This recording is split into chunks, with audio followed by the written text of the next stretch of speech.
Hello students, माई से संदीप सिंह। और हम लोग पढ़ रहे थे अब मोशन के बारे में पढ़ रहे थे क्लास में। लास्ट क्लास में हम लोग देखे थे, हम लोग दो तरह का मोशन। एक देखे थे हम लोग कर्वीलिनियर मोशन, दूसरा देखे थे हम लोग रेक्टिलिनियर मोशन। अगला जो मोशन है हम लोग का पढ़ना वो है रोटेशनल मोशन। रोटेशनल मोशन है नेक्स्ट टॉपिक हमारा, रोटेशनल मोशन है। तो देखिए रोटेशनल मोशन में पढ़ना क्या है। जैसे एक एग्जांपल आपको देते हैं हम, फैन का जो मोशन है, हम लोग फैन देखते हैं क्या होता है। फैन अपने एक्सिस पे कंटिन्यूअसली रोटेट करते रहता है, मूव करते रहता है। यानी उसका जो जितना भी पार्ट्स है एक समय में क्या होता है, एक साथ सभी मूव करता है और इक्वल डिस्टेंस कवर करता है। तो इस तरह के मोशन को हम लोग क्या कहेंगे, रोटेशनल मोशन। या एक और चीज, अर्थ का रोटेशन अपने एक्सिस पे अर्थ जब रोटेट करता है तो उस मोशन को हम लोग कह सकते हैं रोटेशनल मोशन। तो इस तरह से हम लिखेंगे,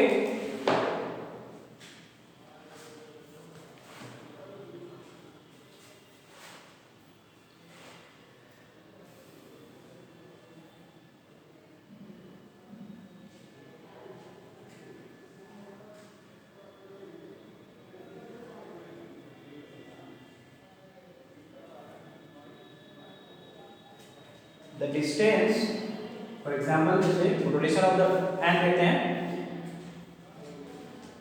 fan rotates continuously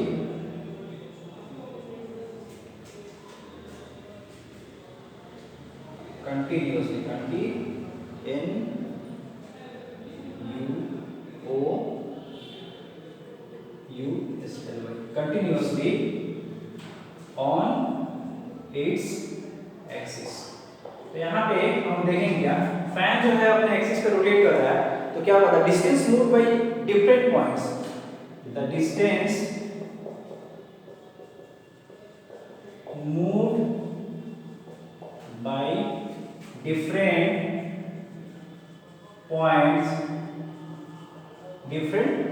points on the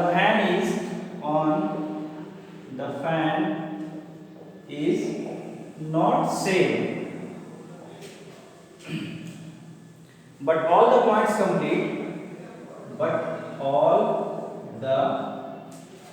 points complete equal distance।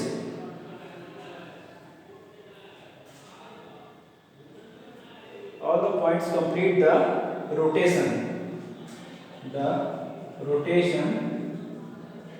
in equal time। ठीक है, या सेम टाइम कर सकते हैं, in the same time. This type of motion is called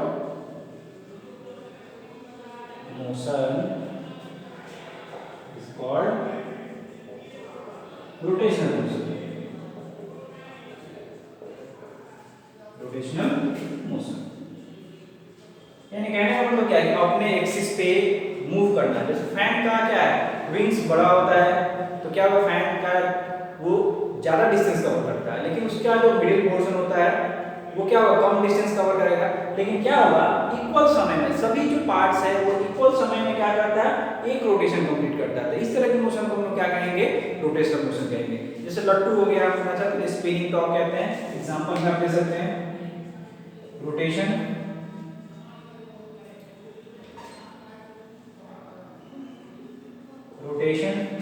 of earth about its axis। ठीक है, दूसरा क्या होगा, स्पिनिंग टॉप कह सकते हैं, स्पिनिंग टॉप। ठीक है, सेक्टर बहुत सारे एग्जांपल हो जाएगा इसका, समझ में आया आपको। यहां पर हम क्या करेंगे, तो fan rotates continuously on its axis। the distance moved by different points on the fan is not same, but all the points complete the rotation in same time। this type of motion is called rotational motion। यानी कोई body equal क्या करे, rotate करे और उसका अलग अलग parts हो सकता है, अलग अलग डिस्टेंस कवर करे, लेकिन एक रोटेशन इक्वल टाइम में कंप्लीट करे। उस तरह के मोशन को हम क्या कहेंगे, रोटेशनल मोशन कहेंगे। अगला टॉपिक है हमारा पीरियोडिक मोशन।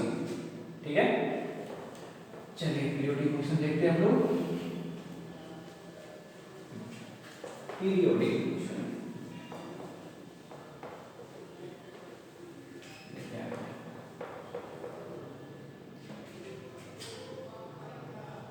पीरियोडिक, ठीक है। पीरियोडिक मोशन में हम लोग पढ़ेंगे, पीरियोडिक मोशन में क्या होता है, रेगुलर इंटरवल पे, इक्वल इंटरवल पे क्या करेगा, अपने पाथ को वो कवर करेगा। यानी कह सकते हैं कि इक्वल टाइम में इक्वल डिस्टेंस कवर कर सकता है, या हो सकता है अपने पाथ को बार बार वो रिपीट करेगा, बार बार कंप्लीट करेगा। If the motion, if the motion of an object is repeated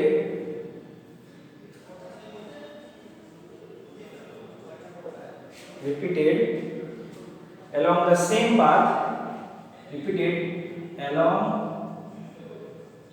the same path,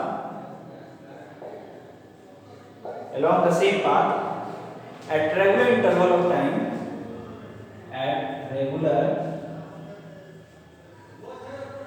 interval of time, then the motion is said to be, the motion is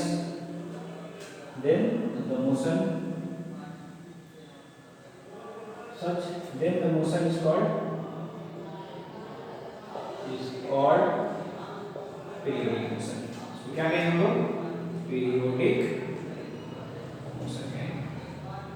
क्या कहा definition, if the motion of an object is repeated along the same path at regular interval, अगर किसी object का motion जो है, अगर किसी object का मोशन कैसा है, किसी पाथ पे, सेम पाथ पे, पाथ चेंज नहीं हो रहा है, उसी पाथ पे बार बार रेगुलर इंटरवल पे, यानी टाइम भी चेंज नहीं हो रहा, हर समय क्या हो रहा है, वो रेगुलर इंटरवल पे क्या कर रहा है, वो अपने पाथ पे मूव कर रहा है या घूम रहा है, तो इस तरह के मोशन को क्या कहेंगे, पीरियोडिक मोशन कहेंगे।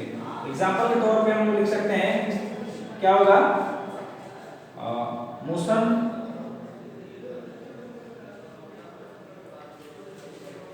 of the hands of a clock, motion of the hand, ठीक है, motion of the hands of a clock, घड़ी का, ठीक है।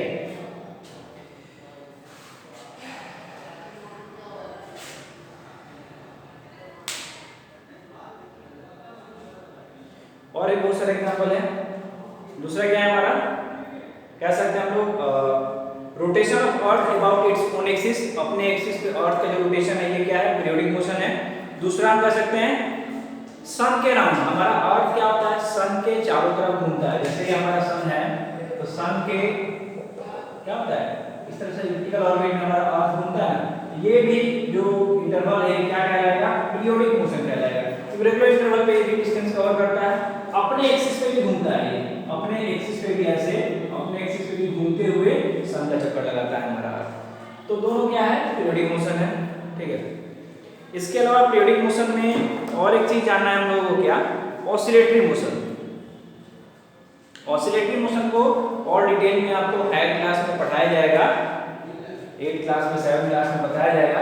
यहाँ पे उसको हम थोड़ा सा और डिटेल में हम बताते हैं, थोड़ा सा उसका जानकारी आपको होना चाहिए। पीरियोडिक मोशन में होता क्या है, ऑसिलेशन।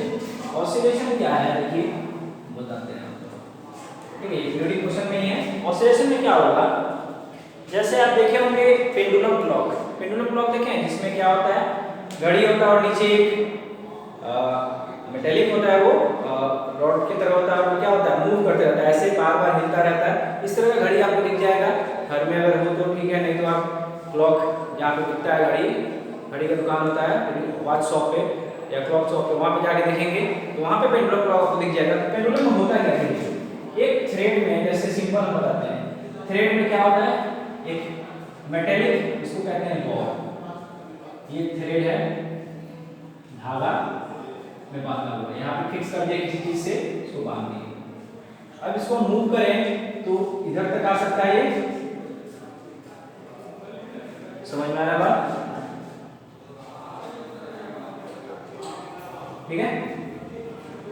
और फिर क्या होगा, ये करेंगे डिस्ट्रीब्यूशन।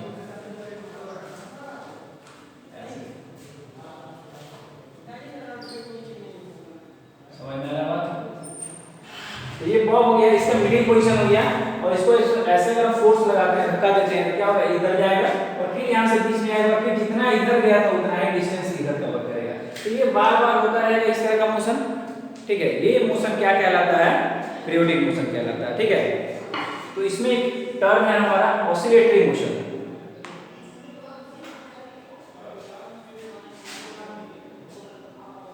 ऑसिलेशन, ऑसिलेशन कैसे डिफाइन करेंगे, the to and fro. To मतलब क्या हुआ, आगे और पीछे अपनी जगह पे, इससे आगे जाना और फिर वहीं से क्या होगा, अपनी जगह आगे भी पीछे जाना। The to and fro motion of a simple pendulum is called oscillation. The to and fro motion of a simple pendulum is called oscillation. और इस तरह के मोशन को हम क्या कहेंगे, ऑसिलेटरी मोशन।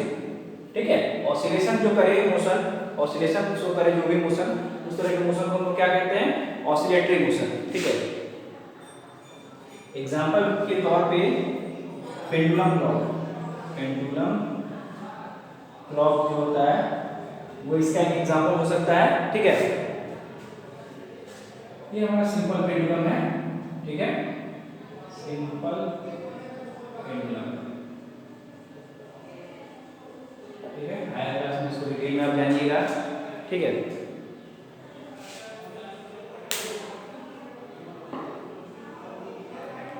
अब सिंपल पेंडुलम आप जान लीजिए। इसके बाद एक छोटा सा बच गया, थोड़ा सा और जान लीजिए, हम बताते हैं आपको।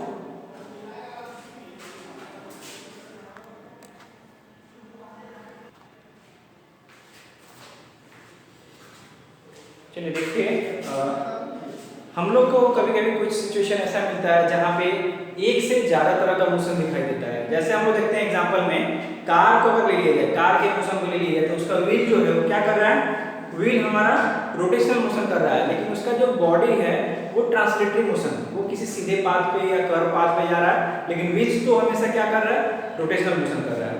अर्थ का एग्जांपल ले लिया जाए तो अर्थ अपने एक्सिस पे क्या कर रहा है, रोटेशनल मोशन, रोटेट कर रहा है। ठीक है, और पीरियोडिक मोशन भी, रोटेशनल मोशन भी और पीरियोडिक मोशन दोनों दिखा रहा है। ठीक है, बैट्समैन अगर किसी क्रिकेट बॉल को हिट करता है तो वहां पे क्या है, क्रिकेट बॉल एक तो ट्रांसलेशनल मोशन हिट किया तो किसी डायरेक्शन में वो गया, स्ट्रेट हो सकता है, स्ट्रेट गया या थोड़ा सा मूव करके गया, लेकिन रोटेट भी तो कर रहा है, तो वो रोटेशनल मोशन भी है और ट्रांसलेशनल मोशन भी है। तो बहुत सारा ऐसा एग्जांपल हमारे डे एवरीडे लाइफ में जहां पे आपको क्या हो सकता है, दो या दो से ज्यादा कॉम्बिनेशन ऑफ मोशन दिख सकता है। ठीक है, जरूरी नहीं है कि एक ही तरह का मोशन हर जगह दिखेगा। बहुत सारा ऐसा एग्जांपल हमारे डेली लाइफ में जहां पे क्या है, अलग अलग तरह का हमको मोशन दिख सकता है। ठीक है, तो ये चैप्टर आपका 11 जो है कंप्लीट हो गया। चैप्टर 11 आज कंप्लीट हो जाता है आपका। मोशन के बारे में और मेजरमेंट के बारे में पढ़ना था आपको, दोनों हम लोग अच्छे से पढ़े। इस चीज़ को आप अच्छा से रिवाइज कीजिएगा, समझिएगा। बुक में बहुत सारा क्वेश्चन जो दिया हुआ है उसको बनाइएगा रिवाइज एंड रिकॉल करके। पेज नंबर 147 पे, पेज नंबर 147 पे देखिए दिया हुआ है कॉलम रिवाइज एंड रिकॉल, इसको आप कीजिएगा बुक में। ठीक है, और इसके बाद वाला इसमें जो डेफिनेशन दिया है नीचे उसको भी आप याद कर सकते हैं। पेज नंबर 147 वाला डेफिनेशन याद कर लीजिएगा। नेक्स्ट हम क्या करेंगे, आप जाइएगा पीडीएफ सेक्शन में, क्लास 6 के पीडीएफ सेक्शन में, उसमें हम चैप्टर 11 का जो भी बुक वर्क है या क्वेश्चन आंसर इसको हम कंप्लीट बना के पीडीएफ डाल देंगे। उससे आप क्या कीजिएगा, कॉपी पे अपने नोट्स बना लीजिएगा अच्छा से, और उसको आप लिख के रखिएगा। जब भी स्कूल खुलता है या जब भी आपको कहा जाता है तो उस कॉपी को आप सबमिट कीजिएगा, कॉपी क्या होगा, चेक हो जाएगा आपका। ठीक है, तो इसको हम लोग क्या करेंगे, जो भी हम पीडीएफ देते हैं उसको आप पीडीएफ सेक्शन में जाके चेक कर लीजिएगा, और आपका ये चैप्टर कंप्लीट होता है। इसके बाद नेक्स्ट चैप्टर जो हम लोग पढ़ेंगे, ठीक है, अगला चैप्टर हमारा होगा, देखिए हम लोग देखते हैं नेक्स्ट चैप्टर कौन सा है। ठीक है, तब तक के लिए good day. Okay students, bye.